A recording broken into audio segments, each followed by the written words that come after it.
Hey guys, welcome to my channel. So today I'm super excited because I'm going to be talking about one of my favorite things to talk about, which are Birkin bags. So I'm really excited because I want to do a video basically explaining whether or not Birkins are worth it. Now, of course, with a subject like this, it's always going to depend on yourself, your lifestyle, things like that. So I wanted to kind of go over a bunch of points with you guys.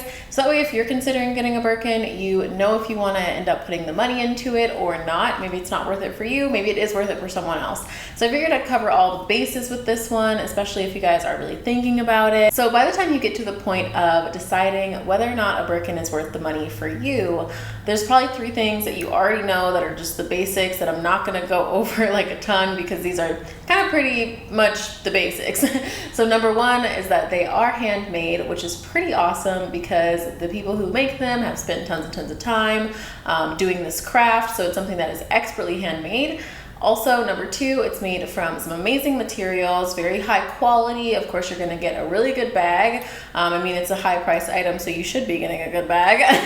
And then number three, that you're paying for the name. Of course, when you go to any designer item, it's not for the materials that you're necessarily paying for, it's the name. We're all pretty aware of that. And when it comes down to something like this, it definitely is something where you are paying for the name too. With that being said, there are reasons that this is either going to make it worth it for you or not worth it for you. So I figured it'd be helpful to kind of have a chit chat with you guys, ask you guys a few questions, so that way maybe you can answer them in your head, kind of see where you're at, and we'll go through the things that make it worth it for me, because I'll let you guys know up front, to me it's worth it, but also I can see how this cannot be worth it for a lot of people's lifestyles, because you can be into designer, you can have however much money, you can be able to afford a Birkin, you can do all those things, but also sometimes this bag is just not for you. It might just not be your thing. So I'm going to go over a few important questions with you guys. Let's get started. Okay, so first of all, this one might seem like a sort of obvious one because we've all been in a position where we've been influenced by other people to buy something, some material item. That's why influencers work. So that question is,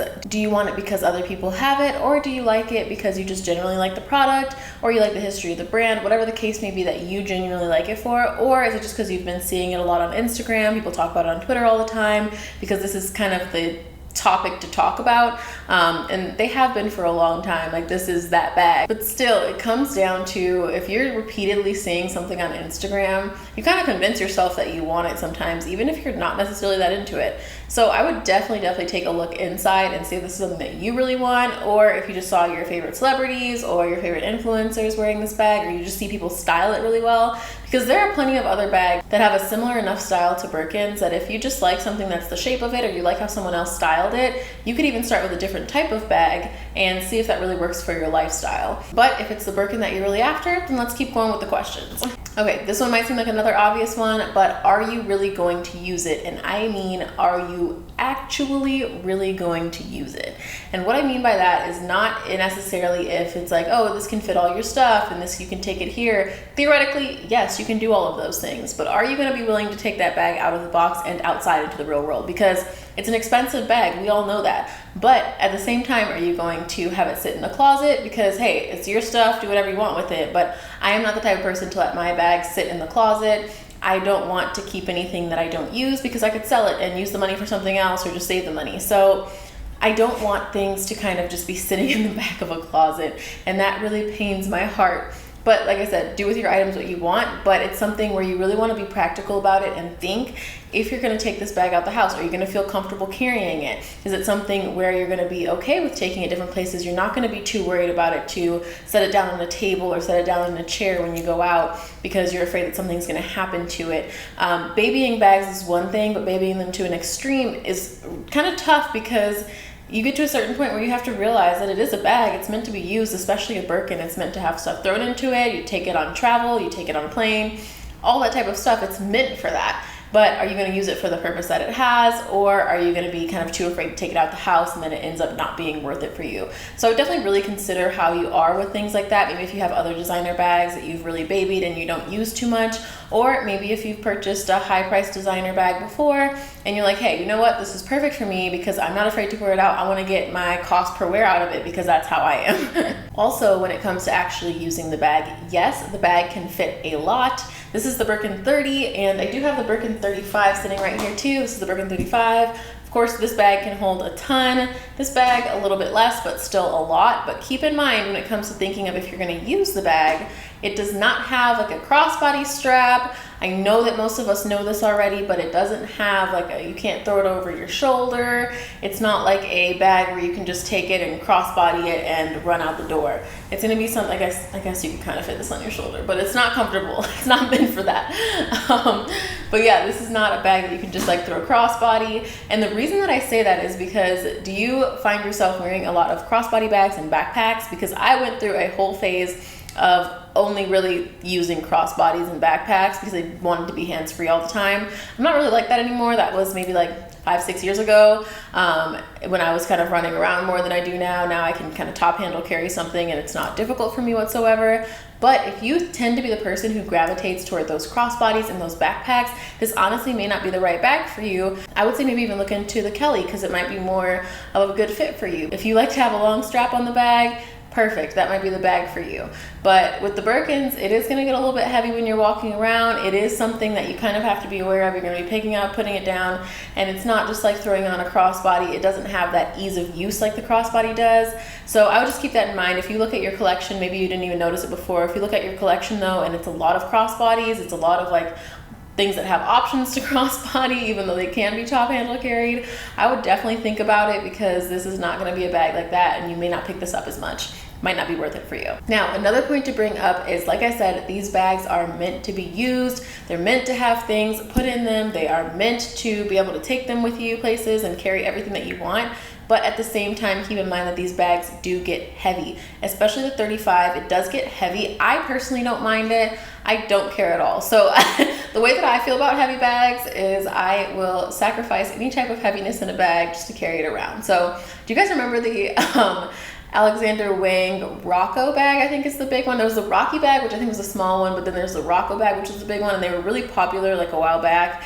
And I had one of those. I'll put a picture right here, but I had one of those, and on the bottom of the bag it has all these metal studs on it, which makes the bag extremely heavy. This was one of my very first like higher end bags that I ever had, and I did not care whatsoever that that bag was so heavy. I carried that bag every place that I went and I did not care.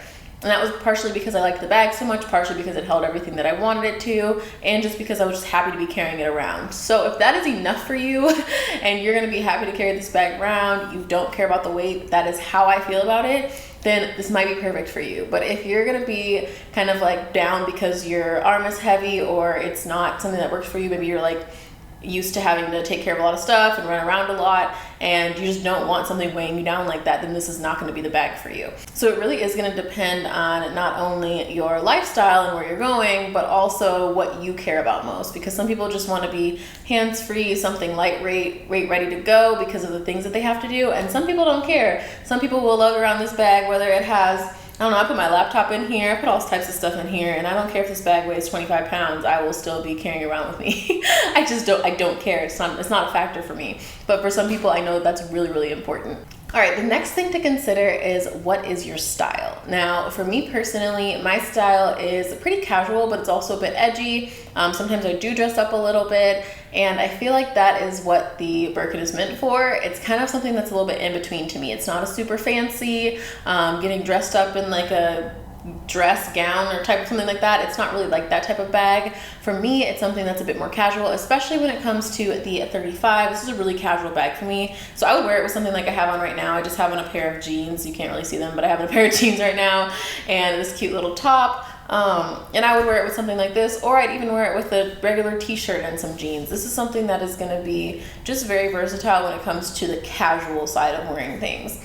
Now, the Birkin 30, since it is a little bit smaller, this kind of adapts better for evening, going out, dinners, things like that. And this, I would dress up a little bit more. I would normally wear something that's, say, like maybe even black jeans with high heels, and then a like cute little fancy top, something like that, but still not something that's like over the top dressy, because I feel like these look really good when you're on the casual end, or when you're like a little bit of an upscale casual end, if that's a thing. So That is something to really consider. I don't like the way as much that they look with dresses. I have worn my Birkin 30 with dresses before. I just don't love the way that it looks as much with dresses. I think that it's like a pants or jeans type of bag for me. So I would definitely consider what your own personal style is, and if this is gonna blend in well. I would also go on Instagram and search the hashtag Birkin 30, Birkin 35, Birkin 25, whichever size you're looking for, and see how people have styled those and see if that's something that you can really get into, if there are styles that you really like. Look at how that person dresses that's carrying the bag. See how they're able to blend it into their wardrobe. And if that's something that you feel like, hey, I really like this, I think that I can do this with my wardrobe, perfect, then you're on par for that. But if you're like, oh, I don't know if the stuff that I wear is gonna really match with this bag, then you're not gonna pick it up as much. That is why I also will say, if you're looking into getting the 35, I would totally get it in a neutral color. I love having it in black because I wear it with very casual stuff. I will literally be wearing a pair of jeans and a t-shirt, like I said, and I'll just throw this on. It looks great, and I don't have to worry about it matching anything. It's black. So I would totally say get a neutral color if you're looking into getting the bigger size of the bag.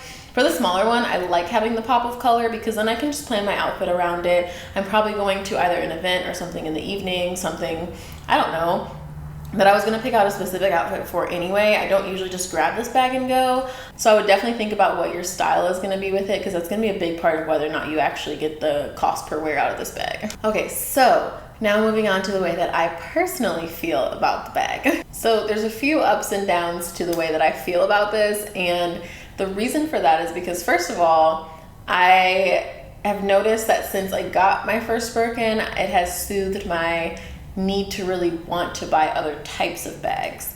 So that's kind of good. I don't really have that like itch to buy more like Chanel bags or Dior bags or whatever the case is, something else other than a Birkin, because I have found that this is the bag that makes me the happiest. But also, on the other side of that is the fact that now I only want to really add Birkins to my collection, and they're expensive. So that's kind of a problem too.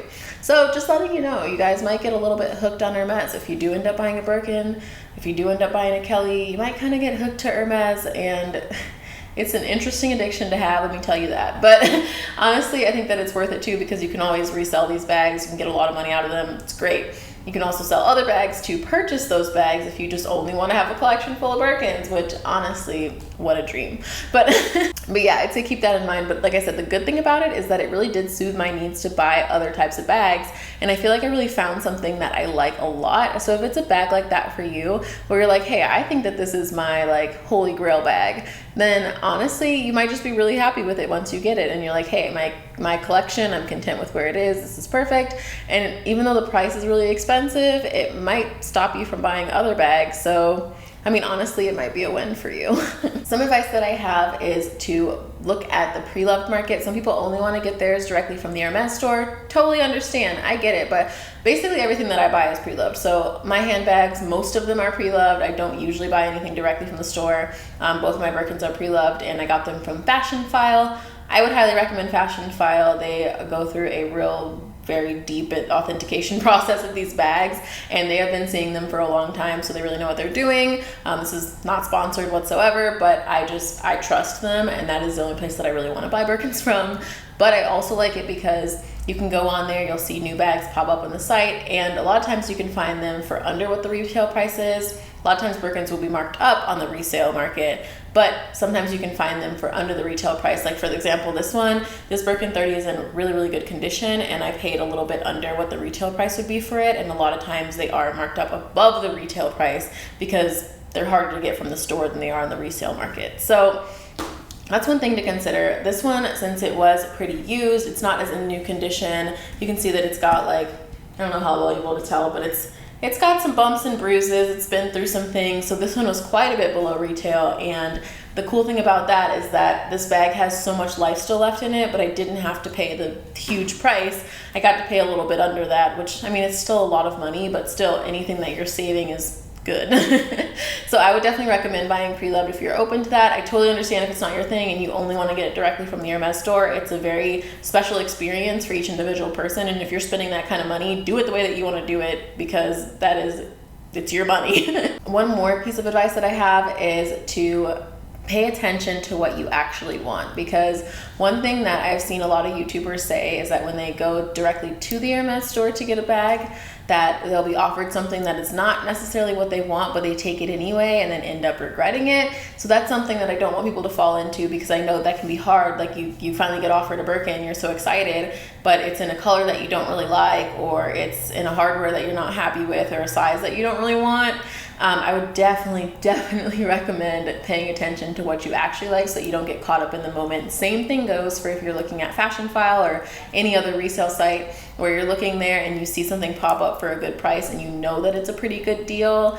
I would say definitely just think about it, because if it's not, like I said, if it's not the color, if it's not the size that you want, you're like, oh, this is just a good price, then I don't want you to get caught up in a bag that you're, once again, probably not going to use, and it's just money that you spent on it, or time to have to resell it when you finally do decide that it's not what you want. So basically, just keep in mind, I would say maybe even put a list in your phone, like make a little note about bags that you would like to have. So say if you want like a gold Birkin 30 with gold hardware or something, note that in there, and all the other kinds that you'd be okay with, all the other ones that really like speak to you. So that way, if you are to get offered one, or if you do find one on a resale site and you're ready to jump on it, then go for it, because you know that you already wanted that before you saw it. So I think that's the best way to do it. Just make sure that you keep mentally your kind of checklist of what you want, so that way you don't get caught up in anything. So overall, are Birkins really worth it? To me, the answer is yes, but it's gonna be for every individual person, it's gonna be different. So if you are answering these questions to yourself and saying, hey, I think this might fit my lifestyle really well, awesome, perfect. Keep it on your wish list. Go ahead, go buy it if you're looking into getting it. But if it's not for you, then it's not for you. Like if it's something that you're like, oh, this doesn't sound too good to me, then maybe it's something that's not worth it for you. But when you make a purchase like this, you just want to kind of be careful, making sure that you're going to want it as part of your collection. But also the good thing about it is if you buy one and you're like, hey, this is not for me, you can resell it, and they have great resale value. So honestly, this is one that you can't really mess up. You can go either way, can't really mess up. But like I said, for me, it is absolutely worth it. And I just wanted to share some of the points that make it worth it. Maybe that'll help you guys out in your decision moving forward. But yeah, that is all that I have for you guys. I hope that you enjoyed this video. If you did, give it a thumbs up and subscribe to my channel if you want to see more videos like this one. Also, if you want to follow me on Instagram, I'll put my Instagram right here. I do show a lot of my bags on there and shoes and all that other good stuff. So if you want to follow me, it is SwanXDone, and I will see you guys in the next video. Bye guys.